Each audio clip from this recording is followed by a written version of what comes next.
les femmes, une de l'autre ignorées.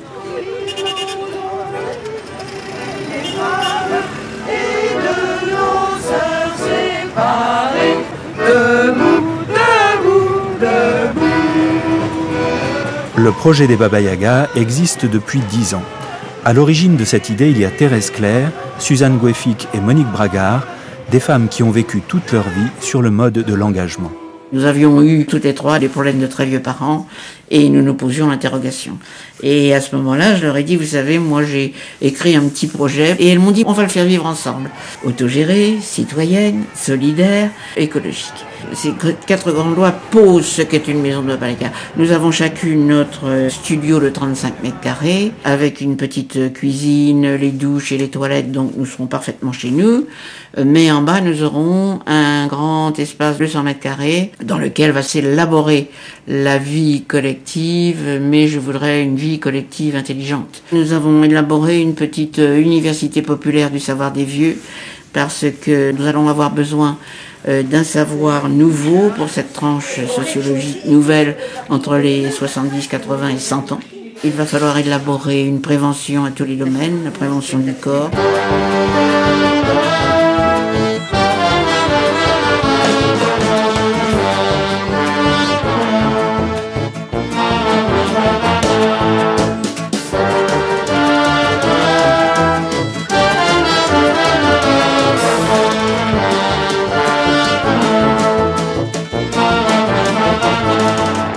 En 2003, la canicule fait des ravages parmi les personnes âgées.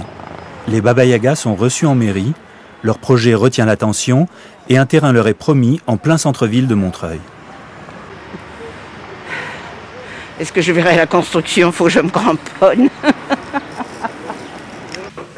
En 2005, elles organisent la première réunion d'information en vue d'élargir leur petit groupe. Alors moi, ce que je voudrais savoir, c'est comment vous vous inscrivez dans notre projet.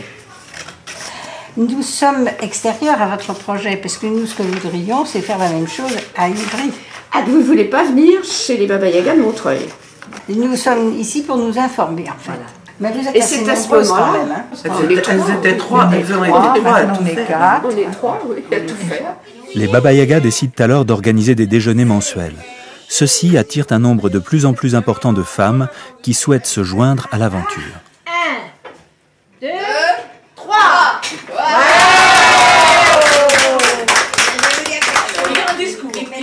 Je fêterai mes 90 ans chez les Baba Yaga dans 25 ans. Un groupe se forme. Afin de mieux se connaître et d'apprendre à vivre ensemble de manière autogérée, les Baba Yaga se mettent au vert plusieurs fois par an. Là, s'élabore collectivement une réflexion de fond sur le projet. Dans les cas d'extrême altération mentale d'une résidente, et la maladie mentale, le degré se mesure à la tolérance de l'entourage. Du groupe. Tout à fait. Absolument. C'est bien sûr les résidentes qui diront c'est plus possible, il faut se lever 20 fois dans la nuit, elle ne nous reconnaît plus du tout, bon, qu'est-ce qu'on fait? Voilà, oui, tu vois, l'engagement de solidarité que nous prenons, il est vraiment jusqu'à la mort de chacune, quoi. Au début de l'année 2007, le Conseil général de Seine-Saint-Denis refuse d'examiner le dossier, estimant qu'il est discriminant, les Baba Yaga n'étant constitués que de femmes. C'est un coup dur pour le groupe qui décide de poser une première pierre fictive en signe de bravade. C'est sur cette pierre-là que je bâtirai la maison des Baba Yaga. Et les portes de l'enfer administratif et politique ne prévaudront pas contre elle. Jean-Pierre Brard, alors maire de Montreuil, obtient un rendez-vous avec Christine Boutin, ministre du Logement, en cette fin 2007. Vous savez, quand on a des parents âgés sur le dos, c'est très très lourd. Et de temps en temps, on se dit, oh là là, quand est-ce que ça va se terminer? Je trouve que c'est immoral. Donc, j'ai pensé à la maison des Baba Yaga, qui est une maison autogérée, citoyenne, solidaire et écologique. Mais, en ce moment, le Conseil général nous refuse les crédits parce que c'est un projet innovant. Nous trouvons la pilule amère, parce qu'on va avoir besoin de projets innovants. Vous n'êtes pas sans savoir que nous allons être 17 millions de vieux demain, et donc, Madame la Ministre, nous avons besoin d'une décision politique. Les Baba Yaga continuent de construire leur groupe et leurs projets, mais le temps passe et laisse des traces.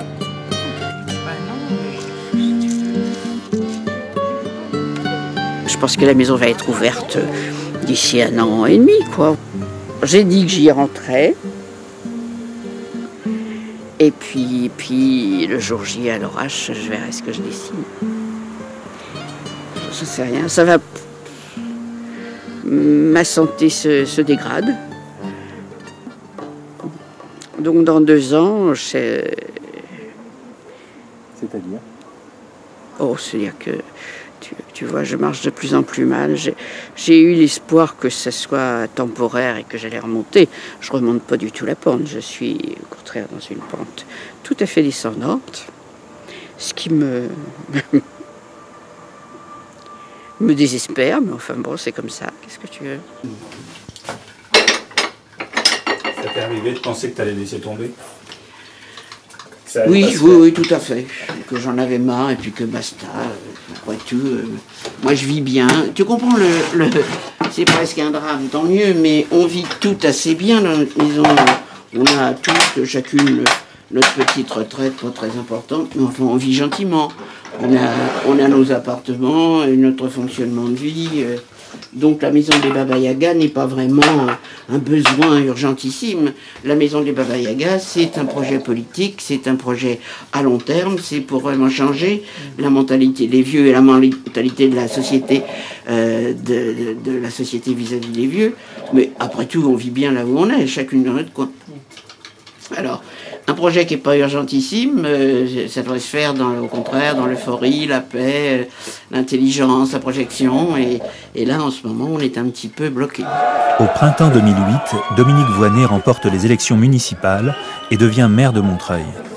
Quelques semaines plus tard, en juin, Thérèse Claire est décorée de la Légion d'honneur par l'historienne Michèle Perrault, en présence de Simone Veil. Il y a 3 ans, j'ai reçu un papier pour me dire... Voilà, nous sommes un certain nombre de femmes, nous voulons créer un endroit où on puisse se retrouver, habiter et faire quelque chose. Je dois dire que je trouve que cette initiative, j'espère qu'elle pourra être réalisée le plus rapidement possible, que cette initiative est épatante.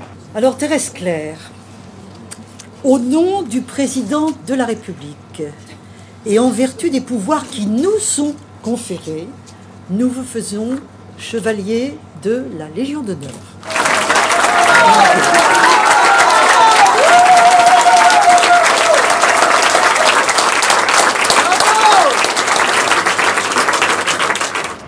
À partir de là, les choses s'accélèrent.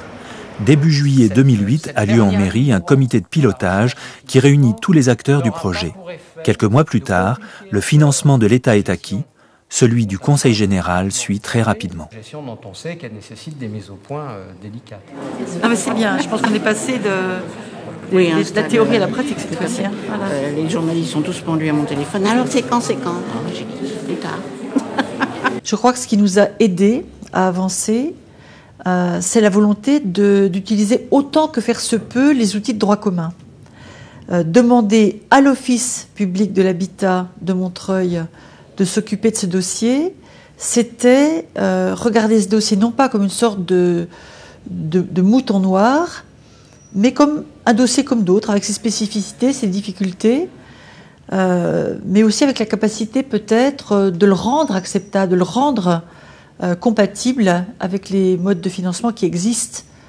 Ne pas monter un projet à part, même si son objet reste assez spécifique, assez étonnant et conserve une dimension expérimentale. Pour certains partenaires cependant,